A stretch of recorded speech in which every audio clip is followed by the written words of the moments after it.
नाम से ही पहचान सकते हो, इस बारे में आज की वीडियो में हम डिस्कस करेंगे। देखिए, दो चीज़ें होती हैं, एक होता है प्रीफिक्स जो कि किसी के नाम के आगे लगता है, उसको प्रीफिक्स बोलते हैं, और एक होता है सफिक्स जो किसी के नाम के पीछे लगता है। तो हम सफिक्स को देखकर ही पता लगाएंगे कि इस दवा का क्या काम है, क्या इसका यूज है, और साथ में ये भी पता लगाएंगे कि जो ये दवा है ये किस ग्रुप या फिर किस कैटेगरी से बिलोंग करती है। तो ये जो इन्फॉर्मेशन है ये हम सफिक्स देखकर पहचान सकते हैं। ठीक है, अब कैसे पहचान सकते हैं वो मैं एक एक एग्जांपल आपको देता चला जाऊंगा। तो चलिए वीडियो को शुरू करते हैं और वन बाय वन करके देख लेते हैं। देखिए, सबसे पहले आता है सफिक्स, आता है फिनेक। अगर किसी मेडिसिन के पीछे फिनेक लगा हुआ है, जैसे एग्जांपल क्या है, डाइक्लोफेनिक हो गया, एसिक्लोफेनिक हो गया, तो अगर फिनेक वर्ड लगा हुआ है तो वो जो दवा है वो नेसेड्स ग्रुप से बिलोंग करेगी। नेसेड्स का मतलब होता है non steroidal anti inflammatory drugs. तो नेसेड्स ग्रुप की दवा से वो बिलोंग करती है। और फिनेक वर्ड जिस भी दवा के पीछे लगा हुआ है उसका काम क्या होगा, उसका काम होगा रिड्यूस पेन, दर्द को कम करना, रिड्यूस फीवर, बुखार को कम करना, रिड्यूस इन्फ्लामेशन, यानी कि बॉडी के अंदर कहीं भी सूजन है उसको कम करना। तो केवल हमने देखिए, जैसे कि आपके पास ये टैबलेट है, आपने देखा कि इसका नाम है डाइक्लोफेनिक और इसमें फिनेक वर्ड लगा हुआ है, और आपको पता है कि फिनेक से देखकर हम यूज का पता लगा सकते हैं। तो जैसे ही आपने देखा कि इसके पीछे फिनेक लगा है तो आपके माइंड में आया कि ये जो दवा है ये तो नेसेड्स ग्रुप से बिलोंग करती है और इसका जो यूज है वो इसका ये यूज होता है। ठीक है, पेन, फीवर और इन्फ्लामेशन को रिड्यूस करने के लिए ये यूज में आती है। तो देखिए, आपने यहाँ से क्या देखा कि केवल सफिक्स को देखकर आपने दो चीजों के बारे में यहाँ पता लगाया कि एक तो ये दवा किस ग्रुप से बिलोंग कर रही है, और दूसरा आपने पता लगाया कि इसका यूज क्या है, कहाँ पे इसका प्रयोग किया जाता है। तो दो चीजों के बारे में आपको केवल सफिक्स देखकर इसके बारे में पता लगा। नेक्स्ट एग्जाम्पल देखिए और आपको क्लैरिफाई होगा। नेजोल, अगर किसी दवा के पीछे नेजोल लगा हुआ है, जैसे कि फ्लूकोनाजोल, इसके पीछे नेजोल है, itraconazole, econazole, miconazole, ketoconazole, oxiconazole, तो जो भी मेडिसिन के पीछे नेजोल वर्ड लगा है वो जो मेडिसिन है वो एंटी फंगल ग्रुप से बिलोंग करती है, वो एंटी फंगल मेडिसिन होती है। यानी कि अगर फंगल इन्फेक्शन हुआ है तो उसको ठीक करने के लिए इन मेडिसिन का यूज किया जाता है। ओके, नेक्स्ट जो मेडिसिन है वो है, अगर सेट्रोन वर्ड किसी के पीछे लगा हुआ है, सेट्रोन अगर सफिक्स है, देखिए यहाँ पे एग्जांपल है ओंडेन सेट्रोन का, यहाँ पे आपको पीछे क्या दिख रहा है, सेट्रोन, ओंडेन सेट्रोन है, ग्रेनी सेट्रोन है, पेलोनोसेट्रोन है, रेमोसेट्रोन है। तो जिस भी मेडिसिन के पीछे सेट्रोन वर्ड लगा है वो जो दवा है वो बिलोंग करती है एंटी एमेटिक ग्रुप से, यानी कि वो वोमिटिंग यानी कि वो उल्टी को रोकने का काम करेगी। तो इसका यूज क्या होगा, इसको नोजिया और वोमिटिंग में यूज किया जाएगा। नोजिया का मतलब है जी में चलाना या फिर उल्टी आने जैसा लगना, और वोमिटिंग का मतलब है उल्टी आना। तो नोजिया, जी में चला रहा हो वहाँ पे इसका यूज किया जाता है, अगर उल्टी आ रही हो तो वहाँ पे भी इसका यूज किया जाता है। तो इस तरीके से केवल आप मेडिसिन का नाम देखकर और मेडिसिन के पीछे जो सफिक्स है उसको देखकर पता लगा सकते हो कि इसका क्या तो यूज है और किस ग्रुप से ये बिलोंग करती है। ठीक है, तो ये इन्फॉर्मेशन आपको पता लग जाएंगी। अब मैं आपको एक एडवाइस देना चाहूँगा कि अगर आप अच्छे से ये चीज़ें सीखना चाहते हो, याद करना चाहते हो, अगर आप स्टूडेंट हो तो आप एक कॉपी पेन ले लीजिए और जो भी मैं बोल रहा हूँ, जो भी आपको इस स्लाइड पे दिख रहा है वो सब नोट कर लीजिए, आपकी बिल्कुल काम आने वाला है। ठीक है, नेक्स्ट देखते हैं, नेक्स्ट क्या है, इरामाइन। अगर ये सफिक्स है, किसी मेडिसिन के पीछे इरामाइन लगा हुआ है, एग्जाम्पल क्या है, फिनेरमाइन, क्लोरफिनेरमाइन, जैसे आपको यहाँ पे दिख रहा होगा पिक्चर के अंदर भी। ठीक है, तो ये इरामाइन वर्ड जहाँ भी लगा हुआ है, सफिक्स लगा हुआ है, तो ये जो दवा है ये एंटी हिस्टामिनिक्स ग्रुप से बिलोंग करती है, यानी कि ये एंटी एलर्जिक होती है।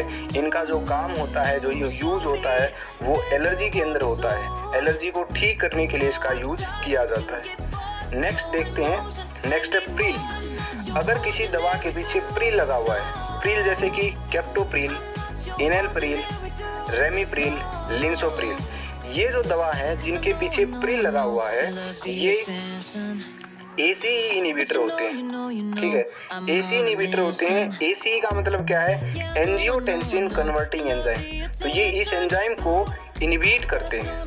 ठीक है, तो इसके काम करने की जो तरीका है उसको इनहिबिट कर देते, काम नहीं करने देते इस एंजाइम को। ठीक है, तो ऐसे इनहिबिटर होते हैं और इसका यूज कहाँ किया जाता है इन सब मेडिसिन का जिसके पीछे प्री लगा हुआ है, इनका यूज हार्ट अटैक में किया जाता है, किडनी कमजोर होती है वहाँ किया जा सकता है, स्ट्रोक जो आता है तो स्ट्रोक को प्रिवेंट करने के लिए इनका यूज किया जाता है, स्ट्रोक का ट्रीटमेंट करने के लिए इनका यूज किया जाता है, और कि अगर किसी का जो बीपी है यानी कि जो ब्लड प्रेशर है वो हाई हो गया है तो भी वहाँ पे इनका यूज किया जाता है। तो प्रिल वर्ड देखते ही आपको पता लग जाएगा कि ये जो मेडिसिन है ये एसी इनहिबिटर है और इसका यूज बीपी को कम करने के लिए, हार्ट अटैक में और किडनी प्रॉब्लम्स के अंदर किया जाता है। ठीक है, तो ये ढेर सारी इंफॉर्मेशन आपको यहाँ से एक सफिक्स वर्ड से सफिक्स को देखकर मिल रही है। ठीक है, जैसे आपको यहाँ पे दिख भी रहा होगा इनहेल प्रिल, तो यहाँ पे आप प्रिल वर्ड देखते ही आपके माइंड में आएगा कि ये दवा तो एसी इनहिबिटर है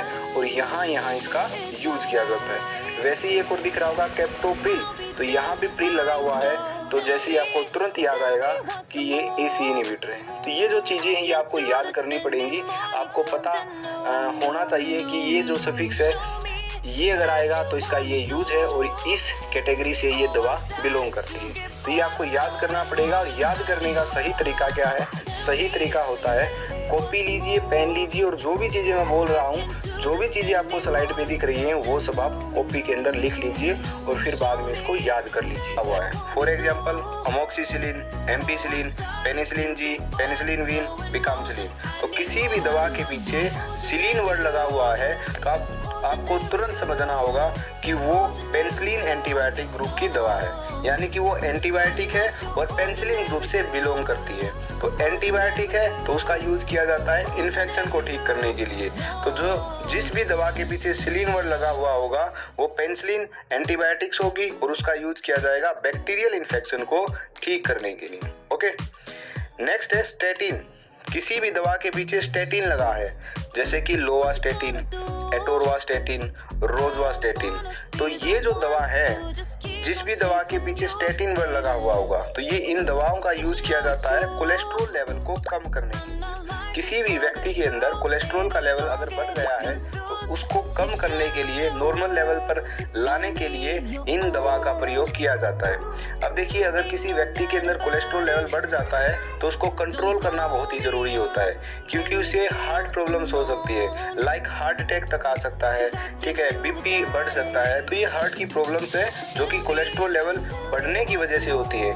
इसलिए कोलेस्ट्रॉल लोअरिंग ड्रग्स का यूज किया जाता है और वो जो कोलेस्ट्रॉल लोअरिंग ड्रग है वो ये होती है जो अभी मैंने बताई, जिस भी दवा के पीछे स्टेटिन लिखा हुआ होगा। ठीक है, तो यहाँ पर आपको इसके अंदर भी दिख रहा होगा एटोरवास्टेटिन। ठीक है, तो ये कोलेस्ट्रॉल लोअरिंग ड्रग है। एक खास जगह को ऐसे सेंसेशनलेस बना देती है जिससे दर्द नहीं होता है। तो ये ड्रग अगर केन लगा है तो ये होगा। दूसरी आती है सिलिन। अगर किसी भी दवा के अंत में सिलिन लगा है, CILLIN, तो वो पेनिसिलिन एंटीबायोटिक होती है, मतलब वो पेनिसिलिन के जरिए बनाई हुई है, इस कैटेगरी की एंटीबायोटिक होती है। एग्जाम्पल में जैसे एमोक्सिसिलिन, एम्पिसिलिन, नेफिसिलिन। इसका काम ये होता है कि ये बैक्टीरिया, जितनी भी एंटीबायोटिक होती है एक्चुअली बैक्टीरियल इन्फेक्शन में यूज़ होती हैं, उसको ट्रीट करने के लिए यूज़ होती हैं। और जैसे बहुत सारी बीमारी जो कि बैक्टीरिया के द्वारा होती है उसमें दी जाती है, उसमें राहत देती है, जैसे सिफिलिस, डिप्थीरिया, टिटेनस और बहुत सारे जो बैक्टीरियल इन्फेक्शन होते हैं वहाँ पे ये उपयोग में आती है। अब जैसे आप ये देखिएगा, अभी आप यहीं पे देख लीजिए, ये ब्रांड नेम है और ये शार्ट नेम है एम्पिसिलिन। तो एम्पिसिलिन एक पेनिसिलिन एंटीबायोटिक होता है। नेक्स्ट एंटीबायोटिक की कैटेगरी हम लेकर के आए हैं फ्लॉक्सासिन। आपने देखा होगा फ्लॉक्सासिन। तो फ्लॉक्सासिन अगर किसी भी ड्रग के अंत में आया है तो वो ड्रग की कैटेगरी है क्यूनोलिन एंटीबायोटिक। ये भी एंटीबायोटिक की एक कैटेगरी होती है क्यूनोलिन, और इसमें एग्जांपल्स में आते हैं जैसे सिप्रोफ्लॉक्सासिन, ओफ्लॉक्सासिन, नारफ्लॉक्सासिन। इसका क्या उपयोग होता है? ये भी बैक्टीरियल इन्फेक्शन में यूज़ होती हैं और gram positive, gram negative bacteria के इन्फेक्शन में भी इनको यूज़ किया जाता है। तो एंटीबायोटिक्स होती हैं, ठीक है, तो उसी काम में आते हैं जैसे सिप्रोफ्लॉक्सासिन, ओफ्लॉक्सासिन। ये सारे एग्जांपल्स आप यहाँ पे देख सकते हैं। फिर आता है अगली ड्रग जो कि है सेट्रन। देखिए, अगर किसी भी शब्द के अंत में सेट्रन लगा हुआ है तो इतना समझ लीजिए कि वो एंटी इमेटिक और एंटी नोएजिएंट है। कहने का मतलब उकाई में काम आने वाली, उल्टी में काम आने वाली दवाएं होती हैं। इसकी कैटेगरी होती है। एग्जाम्पल इसका है डोलासर्टन, एग्जाम्पल इसका है डोलासर्टन, ओंडासर्टन और ग्रेनिसर्टन। ठीक है, अब जैसे इसमें ये दवाएं जो होती हैं उल्टी में काम में आती हैं, वहाँ अभी ऐसे उकाई आने पे भी काम में आती है, तो वहाँ पे दी जाती है, जिससे ये एंटीमेटिक होती है, आपके मेडुला ऑब्लांगेटा को अफेक्ट करती है। तो जैसे वोमिकाइंड होती है, आपको पता है, ठीक है। तो इसमें कौन सा साल्ट है, इसमें है ओंडासर्टन, ठीक है ये, और ये ओरली यूज की जाती है। इसी तरह से एजोल कैटेगरी की ड्रग्स हम देखें तो दो प्रकार की होती हैं, एक होता है एजोल, एक होता है नजोल, एक होता है डजोल। ठीक है, तो एक्चुअली एजोल कैटेगरी की जो ड्रग होती हैं ये कृमियों के लिए होती हैं, मतलब वर्म्स के लिए होती हैं। तो इसमें आता है एजोल में नाजोल। तो नाजोल जो होता है वो एंटी फंगल होता है। किसी भी ड्रग की कैटेगरी के आगे अगर नाजोल लगा है तो उसका मतलब क्या समझेंगे कि वो एंटी फंगल है, मतलब फंगस इन्फेक्शन में काम आता है। एग्जाम्पल में क्या आता है, जैसे फ्लूकोनाजोल, कीटोनाजोल, मिकोनाजोल, आप देखिएगा नाजोल है, नाजोल, ठीक है। तो ये दवाएं जो होती हैं एंटी फंगल होती हैं, फंगस इन्फेक्शन में यूज़ होती हैं, ठीक है। दांत खाज खुजली को ठीक करने के लिए यूज़ होती हैं ये सारी ड्रग्स। नेक्स्ट आता है एजोलिया कैटेगरी की, इसमें हम डेजोल बोलते हैं। डेजोल ये होती है एंटी एल्मेंथिक। एंटी एल्मेंथिक का मतलब विशेष रूप से कृमियों के लिए, जैसे टीनियासिस में, स्केरियासिस में, ये वाउचेरिया बैंक्रॉप्टी से एक रोग होता है फाइलेरिया, उससे अगर कोई ऐसी बीमारी है तो उसमें जो ड्रग्स दी जाती हैं वो एंटी एल्मेंथिक दी जाती हैं, और ये जो है कृमियों के लिए, मतलब वर्म्स के लिए घातक साबित होती हैं। तो इसमें एग्जाम्पल से जैसे आता है, जैसे आपके पेट में कभी कभी कीड़ा पड़ गया होगा बचपन में, तो आपने क्या कहा एल्बेंडाजोल, देखो डाजोल है ना, एल्बेंडाजोल, मेट्रोनिडाजोल और मेबेंडाजोल, ये एक्चुअली एंटीबायोटिक का भी काम करती है कभी कभी, जैसे मेट्रोनिडाजोल, ठीक है। मेट्रोजोल आती है तो कुछ बैक्टीरियल इन्फेक्शन में और कृमियों से होने वाले रोग में भी उपयोग में आती हैं, जैसे एल्बेंडाजोल आप अच्छे से परिचित होंगे एल्बेंडाजोल से, ठीक है।